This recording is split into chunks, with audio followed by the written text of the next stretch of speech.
பூடி 95 எரிபொருள் மானிய ஒதுக்கீட்டை மாதத்திற்கு 300 லிட்டரில் இருந்து 200 லிட்டராக குறைக்க நடவடிக்கை எடுப்பதாக கூறப்படுவதை அரசாங்கம் மறுத்துள்ளது.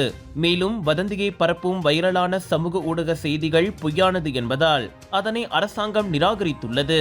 பூடி 95 அளவை மாற்ற அரசாங்கம் முயற்சிக்கவில்லை என்றும் மாதாந்திர ஒதுக்கீட்டையோ அல்லது மானிய விலையையோ திருத்துவது குறித்து அரசாங்கம் எதனையும் தெரிவிக்கவில்லை என கருவூல தலைமை செயலாளர் ஜோஹன் மாமோட் மெரிக்கன் கூறினார்.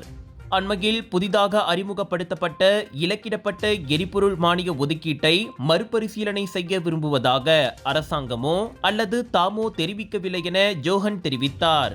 மலேசியர்களின் உண்மையான தனிப்பட்ட தேவைகளை பூர்த்தி செய்யும் அதே வேளையில் துஷ்பிரயோகத்தை தடுக்கும் நோக்கில் 300 லிட்டர் வரம்பு நிர்ணயிக்கப்பட்டது. புள்ளி விவரப்படி அரசாங்கம் தகுதி வரம்பை அடையாளம் காண முயற்சித்த போது சராசரி நுகர்வு மாதத்திற்கு சுமார் 80 லிட்டர் மட்டுமே என்று குறிப்பிடப்பட்டது.